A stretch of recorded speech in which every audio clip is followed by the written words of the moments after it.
In this demonstration, I'm using the box method to get the proportions of the figures correct. I've drawn the box around the figures in the reference. Now, using some important intersecting diagonal lines, I'm figuring out where essential positions are, and then I can judge relationships from that.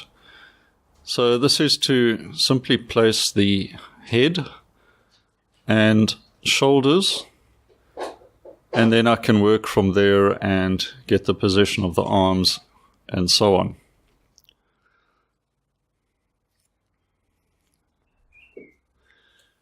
The purpose of this exercise, when doing a figure study of this type of proportion, I'm only using a 10 by 12 panel, so there's no space for me to work in details, facial features, buttons on the shirt, little things like that. They are completely irrelevant to a study like this. The principal thing that I want to achieve is a correctly proportioned figure that is showing more or less the correct gesture of the figure that I'm painting. So in this case, fairly straightforward frontal position, and the main thing now is to simply position various parts of the body correctly, and then once I've got that proportion in place, I can start working on applying color. Now, as you'll discover, in a study of this size, like I mentioned, details are irrelevant. I'm looking at shapes, and those shapes have a particular color, and every color has a value and a temperature. So therefore, I simply have to try and assess the particular color temperature and color value. Now here I'm just checking the proportions. Basically, the legs are twice the length of the torso. So that just gives me a point where I need to extend the legs to get the correct body proportion. That's all that really is to it. Because this is a painting in a loose style, it's an impression that I'm going for. I'm using a brush that's not particularly small for this type of exercise. It's a size 4 brush, so nothing like size 2 and etc. to fiddle about with, because as I said, I'm after the shapes. And now I'm using some cerulean blue, some titanium white, and a little touch of cadmium yellow lemon to add warmth where the sun is hitting the shirt directly. I'm not adding enough yellow to make the blue turn to green, but just enough to warm it up, because cerulean blue is a cool blue. So look for the values, the shaded areas, the indirect light as well, that contrasts with direct light. Are there any reflections in those colors? Look for those and see if they're taking on any of that indirect or reflected light, and adjust. And I'll just work through the shapes like this, squinting down a little to get the more or a bigger shape, and I'm trying to match up the relationships between the shapes. Are they warmer or cooler, or lighter or darker? Those are the questions you keep asking yourself. And then as you put one shape down, compare it to another and see if it's in the right place. For example, compare where the hands are and as in relation to the pockets on the trousers or the other hands, and etc. Now, when I'm getting to the face, this is where a lot of beginners get into trouble. They start looking at eyes and nose and mouth and nostrils and all little things like that.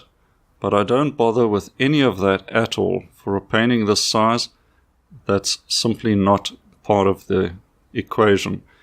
So I treat the face like any other part of the figure, squint down a bit, get the lights and darks and warms and cools sorted out, and try and adjust accordingly. So if I'm doing a dark value, cool color on the left hand side as we're facing the figure, then I've got to make sure that on the warm sunlit side the value is lighter, temperature is warmer.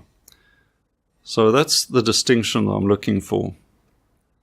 Doesn't matter if you make the face, etc., or the head a little large at this stage. You can always cut in from when you do the background color to bring the size in. I'd rather start off a little too big and come in through cutting in than start off too small and then trying to get the shape bigger, because then I start mixing in other colors that I don't want to mix.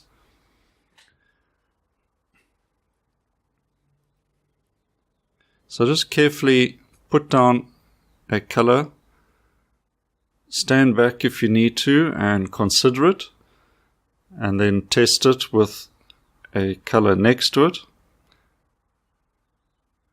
And yeah, I'm just picking up the dark shape under, or the shadow of the collar.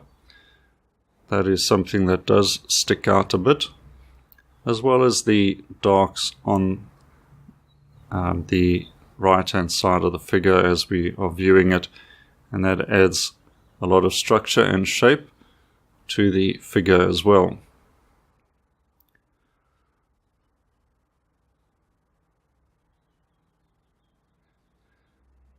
And the trousers here, yeah, it's just very much a dark shape, slightly lighter on the sunlit side, maybe a little touch of grey coming in there, but for the purposes of this study it's pretty much one shape. So I'm just trying to get the shape accurate. I'm not worried about too much about the internal details. If you want to do a figure with more detailed facial shapes, then you've got to zoom in quite a bit, and it would be sort of the torso and up to the face and include the face, and it would be more or less a portrait. If you want to paint a portrait, then you must go for it and paint as a portrait. Don't do a figure in the landscape and try and make it into a portrait. Then all sorts of trouble happens and it looks like a strange painting, or perhaps more like an illustration. So we're not trying to illustrate something here or do a caricature. It is a study of a figure in a landscape. And that is pretty much it already. Adjust a few things, catch a bit more light and warmth in the highlights. Then I will go back into the face and make a few adjustments there. But you could get away with this as it is in an impressionist style painting. So if this is a street scene with two figures, I'd be quite happy with this figure already, even though there's no facial details. If you know the people, you will recognize the gesture, because when you recognize someone at a distance, you're not simply identifying facial features, you're looking at the general gesture of that person, the shape, how they hold themselves, that sort of thing. And that is where we need to focus, getting that impression of the gesture as accurate as possible. And now I'll get in a bit of the background, and that's going to be obviously very diffuse. I'm not even going to try and paint any details in this background, but I'm going to use the background color to just emphasize and make the figure stand out a bit. And as I mentioned earlier, to cut in here or there where necessary. Now also keep an eye on edges of the figure. You can see as we view the figure on the left hand side, there is softer edges on the sunlit side. Clearly the darkest edges are going to be around the trousers, because that is a naturally dark value shape. But there's no hard edges around the figure itself. Okay, I'm going to try and get in a few touches of highlights, adjust a few minor details like the ear, and the highlights and shadows just need to be cut in a bit here and there. But that's it, pretty much done. And this is what I want to emphasize when you approach a figure study. Keep it simple, go for the shapes, go for proportions, and color values and temperature. Focus on those and you'll make a lot more progress.